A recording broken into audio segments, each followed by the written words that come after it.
Hello friends, welcome back to our channel. Renu Desai ఈమె 1981 December 4న మహారాష్ట్రలోని పూణేలో ఒక గుజరాత్ ఫ్యామిలీలో జన్మించింది. ఇక అలా గుజరాత్లో అమ్మాయిల కంటే అబ్బాయిలకే ఎక్కువగా ఇంపార్టెన్స్ ఇవ్వడంతో రేణు దేశాయ్ మరియు తన అక్క తల్లిదండ్రుల నుండి అంతగా ప్రేమ దక్కేది కాదు వారి ఇరువురికి. దీంతో రేణు దేశాయ్ అబ్బాయిల కంటే అమ్మాయిలు ఎందులోనూ తక్కువ కాదని నిరూపించాలనుకుంది. కానీ చదువుల్లో అంతంత మాత్రమే ఉన్న రేణు దేశాయ్ ఇంటర్లో ఫెయిల్ అవ్వడం వల్ల తన చదువులకి ఫుల్ స్టాప్ పెట్టాల్సి వచ్చింది. పెట్టి బాగా డబ్బు సంపాదించాలని మోడలింగ్ చేయాలనుకుంది. ఇక ఇలా రేణు దేశాయ్ మోడలింగ్కి వెళ్ళడం తన నాన్నకి నచ్చక ఈమెకు పెళ్లి చేసి అత్తారింటికి పంపించాలని డిసైడ్ అయ్యాడు. దీంతో ఏం చేయాలో తెలియని రేణు దేశాయ్ ఇల్లు వదిలి బాంబేకి పారిపోయింది. ఆడపిల్ల అంటే కొంచెం కూడా ప్రేమ లేని రేణు దేశాయ్ నాన్న ఇదంతా పట్టించుకోకుండా తనకి ఒక బరువు తగ్గిపోయిందనుకున్నాడు. అలా ఆ తరువాత రేణు దేశాయ్ బాంబేలో ఉంటున్న తన పెద్దమ్మ వాళ్ళ ఇంట్లో ఉంటూ మోడలింగ్లో ట్రై చేసేది. ఇక అలా ఎంత ట్రై చేసినా రేణు దేశాయ్కి మోడలింగ్లో ఛాన్సెస్ రాలేదు. కానీ అలా ఆఫీస్లో చుట్టూ తిరుగుతున్నప్పుడు మోడల్ కోఆర్డినేటర్ అయిన మోహన్తో రేణు దేశాయ్కి మంచి పరిచయం ఏర్పడింది. ఇక అతని సహాయంతో సింగర్ శంకర్ మహాదేవన్ యొక్క బ్రీత్లెస్ అనే ఆల్బంలో 1998లో రేణు దేశాయ్కి ఫస్ట్ టైం యాక్ట్ చేసే అవకాశం వచ్చింది.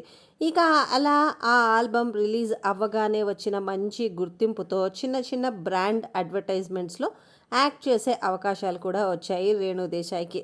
ఇక అలా యాడ్స్లో యాక్ట్ చేస్తే అప్పట్లో 300 నుంచి 400 వరకు ఇచ్చేవారు. దీంతో రేణు దేశాయ్కి మోడలింగ్లో అనుకున్నంత పేరు కానీ డబ్బు కానీ రాకపోయేసరికి మోడలింగ్ని వదిలేసి యాక్టర్ అవ్వాలనుకుంది.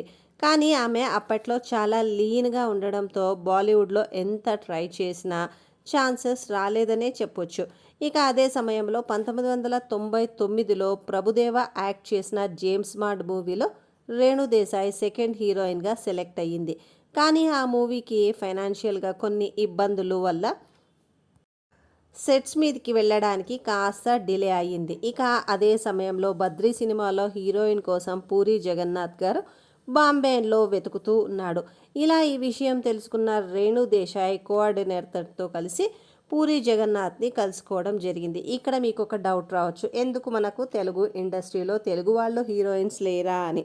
అది ఏమిటి అంటే, బాంబే వాళ్ళైతే డైరెక్టర్స్ ఏ విధంగా చెప్తే అలా విని ఎంతటి ఎక్స్పోజింగ్ అయినా వాళ్ళు రెడీగా ఉంటారు కాబట్టి వాళ్ళు బాంబే హీరోయిన్స్ని ప్రిఫర్ చేస్తారు. మన వాళ్ళు అంత ఎక్స్పోజింగ్కి ఒప్పుకోరు కాబట్టి మన తెలుగు హీరోయిన్స్కి ఛాన్స్ దొరకడం కొంచెం కష్టం అవుతోంది. ఇక అలా రేణు దేశాయ్ బద్రీ మూవీలో పవన్ కళ్యాణ్ పక్కన నటించడంతో రేణు దేశాయ్ యొక్క దశ దిశ తిరుగుతుందని ఇండస్ట్రీలో అందరూ అనుకున్నారు. కానీ రేణు దేశాయ్ పవన్ కళ్యాణ్ మనసును గెలుచుకున్న అమ్మాయి అవుతుందని బహుశా అప్పుడు ఎవ్వరూ ఊహించి ఉండరు. ఇక అలా భద్ర సినిమా షూటింగ్ జరుగుతున్నంత సమయంలో పవన్ కళ్యాణ్తో రేణు దేశాయ్కి మంచి పరిచయం ఏర్పడిందనే చెప్పాలి. అలా ఆ పరిచయం కాస్త నిదానంగా సన్నిహిత్యంగా మారి ఒకరంటే మరొకరికి ఇష్టం ఏర్పడి లివ్ ఇన్ టుగెదర్లో ఉండటం వచ్చారు. ఇలా ఈ విషయం రేణు దేశాయ్ తల్లిదండ్రులకు తెలిసి పెళ్లికి ముందు ఇలాంటివి వద్దని ఎంత నచ్చచెప్పినా 17 ఏళ్ల వయసులో ఉన్న రేణు దేశాయ్ ఆ మాటలు వినకుండా తల్లిదండ్రులతో ఉన్న సంబంధాన్ని పవన్ కళ్యాణ్ కోసం తెగదెంపులు చేసుకుంది. అప్పటికే పవన్ కళ్యాణ్కి 1997లో నందిని రెడ్డితో పెళ్ళై ఉండడము, అలా ఆమెకు విడాకులు ఇవ్వకుండా రేణు దేశాయ్ని పెళ్లి చేసుకోవాలని అనుకున్న చట్టరీత్యా వీలు కాకపోవడంతో పవన్ కళ్యాణ్ రేణు దేశాయ్ 1999లో సహజీవనం చేయడం మొదలుపెట్టారు. ఇక ఆ తర్వాత రేణు దేశాయ్ని పవన్ కళ్యాణ్ ఏ మూవీస్లోనూ యాక్ట్ చేయనివ్వలేదు. ఇదిలా ఉంటే వీళ్ళు సహజీవనం చేస్తున్న సమయంలో పవన్ కళ్యాణ్ రేణు దేశాయ్ అన్యోన్య సంసారానికి గుర్తుగా 2004లో అకిరా నందన్ అనే బాబుకి జన్మనిచ్చారు. ఇక ఈ విషయం తెలుసుకున్న నందిని రెడ్డి 2007లో పవన్ కళ్యాణ్పై కోర్టులో కేసు వేసింది. ఆ తర్వాత పవన్ కళ్యాణ్ నందిని నుండి విడాకులు కోరిన నందిని మాత్రం అతనికి విడాకులు ఇవ్వడానికి ఒప్పుకోలేదు. దీంతో పవన్ కళ్యాణ్ ఆమెకు భరణం ఇస్తానని, భవిష్యత్తులో నీతో సంతోషంగా ఉండలేనని, నాకు ఆల్రెడీ రేణు దేశాయ్తో పిల్లాడు పుట్టాడు కాబట్టి రేణు దేశాయ్కి అన్యాయం చేయను అని చెప్పడంతో హార్ట్ బ్రేక్ అయిన నందిని పవన్ కళ్యాణ్కి 2008 ఆగస్టు 12న విడాకులు ఇచ్చేసింది. ఆ తర్వాత నందిని రెడ్డి జాహ్నవి రెడ్డిగా పేరు మార్చుకొని పింగళి రణబీర్ రెడ్డిని పెళ్లి చేసుకోవడం జరిగింది. ఇక ఇప్పుడు జాహ్నవి రెడ్డి సంతోషంగా తన కుటుంబంతో లైఫ్ని కొనసాగిస్తోంది.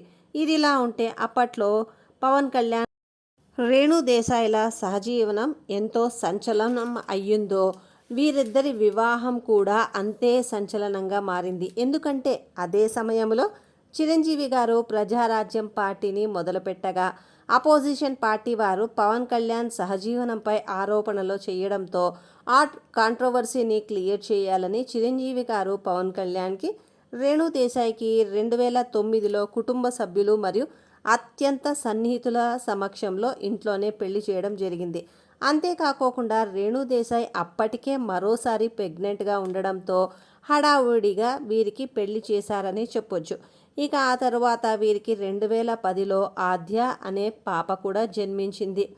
ఇక ఇలా ఎన్నో మలుపుల మధ్య వీరి బంధం ముడిపడిందని అందరూ అనుకున్నారు. కానీ అదే రీతిలో వీరి వివాహ బంధం కూడా కొన్ని సంవత్సరంల వ్యవధిలోనే తెగిపోయింది.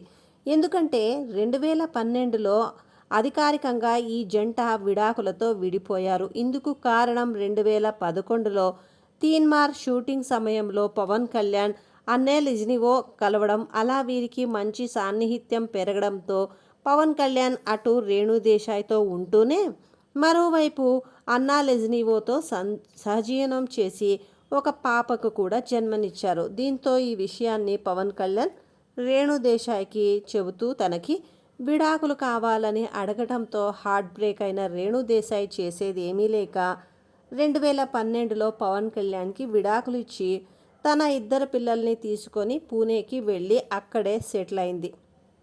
ఇక రేణు దేశాయ్కి పవన్ కళ్యాణ్తో పెళ్ళైన తర్వాత డైరెక్షన్లో ఎడిటింగ్పై కాస్త నాలెడ్జ్ పెంచుకుంది. అలా ఈమెకు విడాకులైన తర్వాత కొన్ని మరాఠీ మూవీస్కి డైరెక్టర్గా కూడా పనిచేసింది. ఇదిలా ఉంటే కొంతమంది రాజకీయ నేతలు పవన్ కళ్యాణ్కి 3 పెళ్ళిళ్ళ గురించి ప్రతిసారి మాట్లాడుతూ ఉంటే పవన్ కళ్యాణ్ అందుకు స్పందిస్తూ తన మాజీ భార్యలకు భరణమిచ్చి విడాకులు తీసుకున్నట్లు చెబుతూ మొదటి భార్యకు 5 కోట్లు ఇచ్చానని, రెండవ భార్యకు తన ఆస్తినే రాసిచ్చి విడాకులు తీసుకున్నాను, మూడవ పెళ్లి చేసుకున్నానని చెప్పుకొచ్చారు. ఇక అలా పవన్ కళ్యాణ్ మాట్లాడిన వీడియో బయటికి రావడంతో రేణు దేశాయ్ అందుకు స్పందిస్తూ భరణంగా 1 రూపాయి కూడా తీసుకోలేదని, తన ఆస్తిని కూడా నేను తీసుకోలేదని, ఒంటరిగానే తన పిల్లలతో బయటికి వచ్చేశానని చెప్పింది. ఒకవేళ పవన్ కళ్యాణ్ భరణంగా ఇచ్చి ఉంటే అది కోర్టులో జరిగిన వ్యవహారమే కాబట్టి మొదటి భార్యకు 5 కోట్లు ఇచ్చిన విషయం ఎలా బయటికి వచ్చిందో అలానే రేణు దేశాయ్కి ఇచ్చిన భరణం విషయం కూడా బయటకు వచ్చేది.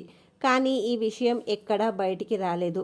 ఆ తర్వాత 2020లో రేణు దేశాయ్కి 5 కోట్ల రూపాయల ఇల్లు కొనిచ్చాడనే రూమర్స్ వ్యాపించాయి.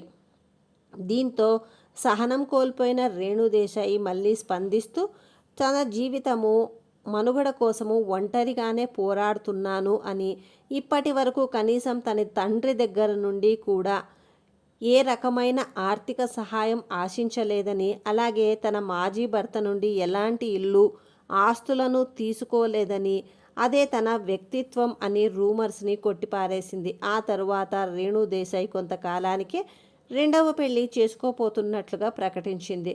ఇందుకు కారణం తనకు హార్ట్ ప్రాబ్లం ఉందని, ఎప్పుడైనా ఎమర్జెన్సీ అయితే పట్టించుకోవడానికి తనకంటూ ఒక వ్యక్తి పక్కనే ఉండాలని 2020 జూలై 10న రేణు దేశాయ్ ఆ వ్యక్తితో పిల్లల సమక్షంలో ఎంగేజ్మెంట్ చేసుకుంది.